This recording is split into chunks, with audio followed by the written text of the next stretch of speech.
ஊர்லேருந்து வரீங்க? திருப்பூர்லேருந்து வரேன். என்ன பிரச்சனைக்கான இங்கே வந்தீங்க?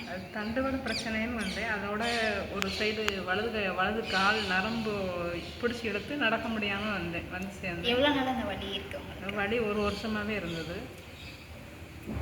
இப்போ தாங்க முடியாத வழியில் வந்தப்போ இங்கே தெரிஞ்சவங்க மூலயமா ஃப்ரெண்டு மூலயமா சொன்னாங்க. அது மூலயமா இங்கே வந்து சேர்ந்தேன். இப்போ இங்கே எந்த மாதிரி ட்ரீட்மெண்ட் உங்களுக்கு இருந்தது? ட்ரீட்மெண்ட்டு எல்லாமே நல்லா தான் இருந்தது. ஆமாம். இப்போ எவ்வளோ நாளாக இந்த ட்ரீட்மெண்ட் பண்ணியிருக்கீங்க?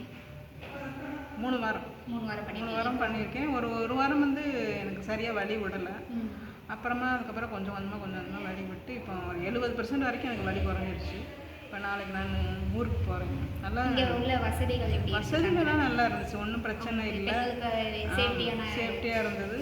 எந்த ஒரு பிரச்சனையுமே இல்லை. அந்த இருந்த வலி உங்களுக்கு இப்போ இல்லை. எந்திரிச்சு நடக்க முடியும். காலையில் எந்திரிக்கும் போது என்னால் எந்திரிக்கவே முடியாது. சுத்தமாக எந்திரிக்க முடியாது. அந்த நரம்பு பிடிச்சி ஷாக் அடிக்கிற மாதிரி இழைக்கும். இப்போ நல்லா எந்திரிச்சு நடக்கிறேன் நான்.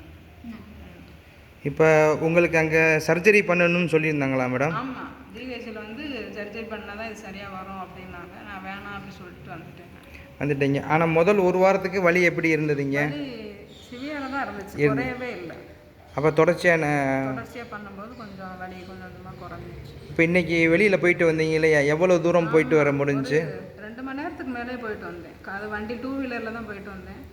போயிட்டு வந்தப்போ லைட்டாக வலிச்சிச்சு. அப்புறம் கொஞ்சம் நேரம் படுத்து எந்திரிக்கும் போது ஒன்றும். இப்போ இங்கே வந்து உங்களுக்கு எத்தனை சதவீதம் இப்போ முழுமையாக சரியாக இருக்குங்க மேடம்? 70% சரியாயிடுச்சு. இப்போ இன்னைக்கு எந்திரிச்சு நடக்க முடியறதுனால தான் நான் ஊருக்கு போகிறேன்னு சொல்லி கிளம்புறேன் நான். சரிங்க, ரொம்ப சந்தோஷம். இந்த மேடம் வந்து ஒரு மேடமாக வந்து எங்களுக்கு சகோதரியாக மாறி சகோதரியாக தான் வாழ்ந்துக்கிட்டு இருக்காங்க.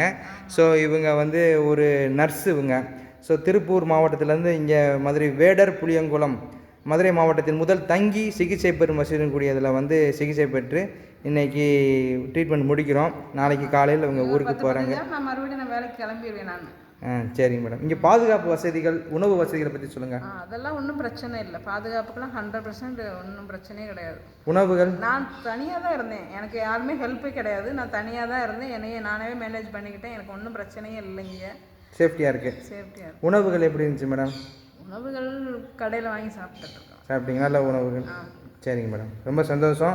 நீங்களும் போயிட்டு வெயிட் எதுவும் தூக்காமல் கொஞ்சம் நாளைக்கு இந்த பயிற்சிகளை கொஞ்சம் மேற்கொண்டுட்டு அதுக்கப்புறம் கொஞ்சம் கொஞ்சமாக வெயிட்டை தூக்கி உங்கள் நடைமுறை வாழ்க்கைக்கு செல்கிறதுக்கு எல்லாம் வல்ல இறைவனை வேண்டி இந்த சொர்ண தமிழ் ஃபிசியோதெரபி மறுவாழ்ச்சி உங்களுடைய வாழ்க்கை பயணத்தை வெற்றி பயணமாக மாற்றுறதுக்கு நாங்கள் இறைவனை வேண்டி வழி அனுப்புகிறோம். இவங்களுக்கு வந்து பெண்கள் ஃபிசியோதெரபி நிபுணர் இவங்க டாக்டர் அஞ்சலி தான் அவங்களுக்கு ஃபிசியோதெரப்பி எல்லாம் பண்ணாங்க. ஏன்னா பெண்களால் ஃபிசியோதெரப்பி சிகிச்சை, அதுதான் நம்ம சொர்ணத்தமிழ் ஃபிசியோதெரப்பி மறுவாழ் சிகிச்சை மையத்தோடைய நோக்கம்.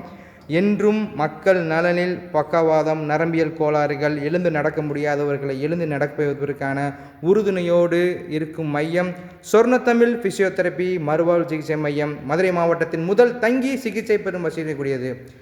வேடர் புளியங்குளம் 98 420 95 65 2 97 512 777 01. இவர்களுடன் டாக்டர் எஸ் செல்வமணி, MPT நரம்பியல். மீண்டும் ஒரு நல்ல பதிவில் உங்கள் எல்லாரையும் மீட் பண்ணுறேன். நன்றி, வணக்கம். தேங்க்யூ.